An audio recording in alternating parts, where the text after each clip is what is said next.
नमस्ते, सत श्री अकाल, आदाब। मैं एडवोकेट हरी लाइव पोर्तुगाल बाहर की तरफ से आप सभी का स्वागत करता हूं। दोस्तों, ये वीडियो मैंने बनाई हुई है प्योर सिस वालों के लिए।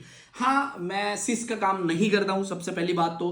बट कई लोगों को कंट्री आउट आया हुआ है और सिस में नाम है उनका, वो उनका क्वेश्चन ये रहता है, बहुत बहुत मजेदार तरीके से उनका आया हुआ है। चलो हाँ, वो थोड़ा सा परेशान है उसके लिए, पर मैं आपको बताना चाहूंगा, ठीक है। सिस वालों का सवाल यह है कि सर जी, मेरा सिस में नाम पुर्तगाल में आने के बाद आया। मतलब मान लो मैं 2022 में पुर्तगाल में आया और मेरा सिस में नाम 2024 में दिखा रहा है, तो इसमें मेरी क्या गलती है? मैं क्या कर सकता हूं? देखो, मैं आपको इसमें एक्सप्लेन करता हूं। बेसिकली अगर आपका सिस में नाम है तो आपका आपका क्या इसमें ये हो सकता है, प्रोसेस क्या हो सकता है? तो बेसिकली लीगली लॉ के तरीके से प्रोसेस ये है कि आईमा ने अगर सिस डिटेक्ट किया तो आईमा को मेल करना होता है उस पर्टिकुलर कंट्री में जहां से भी आपका सिस में नाम है। उनको ये बताना होता है कि ये बंदा हमारे पास काम करता है पुर्तगाल में, इसके टैक्सेस गए हैं, इसने टीआरसी, हमने इसको टीआरसी देनी है, आप नाम इसका हटवा दो। सबसे इजीएस्ट तरीका। बट आज तक आईमा ने किसी के लिए भी ईमेल की नहीं है, तो ये आईमा की गलती है, ठीक है। अब क्या आईमा की गलती को चैलेंज करते रहोगे क्या? नहीं। अभी इतने प्रोटेस्ट हुए थे, आपको पता है, उसमें कभी जीरो रिजल्ट आया, कुछ भी नहीं आया, ठीक है। अब कई लोग ये कहते हैं कि सर जी, हम आने के बाद यहाँ पे हमारा सिस में नाम आया तो हम तो कभी गए नहीं थे।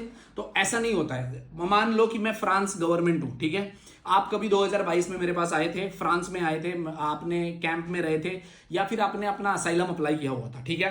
तो उसके बाद जब आपका प्रोसेस चल रहा था, आपको 6 महीने के बाद पता चला यार पुर्तगाल में तो पेपर खुले हैं, हम पेपर लेने के लिए वहां पे चले जाते हैं, टीआरसी कार्ड मिल जाएगा हमको। तो आप 2022 में ही पुर्तगाल में आ गए थे, ठीक है। उसके बाद अब फ्रांस में जहां पे आपने डॉक्यूमेंट सबमिट किए, वो आपने कोई कैंसिल नहीं किए, कुछ नहीं किया।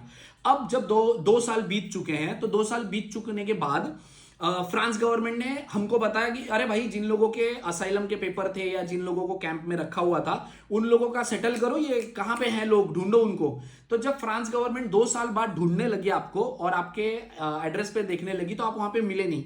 तो 2024 में उन्होंने आपका नाम सिस में डाल दिया। क्यों? क्योंकि बाकी अनदर कंट्रीज को पता लगने के लिए कि भाई हमारे पास एक बंदा गायब हुआ है, क्या वो आपके कंट्री में कहीं पे भी मौजूद है, तो हमको इन्फॉर्म करो, इसलिए वो सिस में नाम डाला। अब आप गए 2022 में थे, पर नाम आपका 2024 में आया, ठीक है। तो इसमें क्या आपकी गलती है, उनकी गलती? देखो, प्रोसेस है, नाम तो आपका है ना। जब तक आप अपना सिस का नाम हटाते नहीं हो, तब तक आपका जो टीआरसी है यहाँ का, वो मिल नहीं सकता आपको, ठीक है। कई लोग कहते हैं कि सर जी, हम कोर्ट केस करके हमको मिल जाएगा, हमको टीआरसी मिल जाएगा। अभी मेरे पास एक सर भी आए थे, उन्होंने मुझे बोला कि सर जी, बहुत लोगों को मिला है। मैं क्या सर जी, कितने लोगों को मिला है बताओ? बोलते सर, बहुत लोगों को। मैं सर, बहुत छोड़ो, आप कितने लोगों को जानते हो? तो बोलते हैं सर, मेरे एक दोस्त का दोस्त है, वो है, और एक मेरा दोस्त है जो लीरिया में रहता है, उसके यहाँ पे 10-12 लोगों को मिला है। मैं क्या, प्रूफ है आपके पास? बोलता है नहीं सर जी, ये तो ऐसा कान में जो आया। देखो, कान में आकर आपको किसी ने इंफॉर्मेशन बताया है, ये सारा फेक है। 1 लाख से ज्यादा लोगों का नाम सिस में है, ठीक है। चलो 1 लाख भी बहुत पकड़ लिया, 10,000 पकड़ लो। 10,000 से ज्यादा लोगों का नाम सिस में है, ठीक है। अगर सिस में है तो 10,000 में से सिर्फ 10 बंदों को अगर कार्ड मिलता है, तो वो उनकी किस्मत है।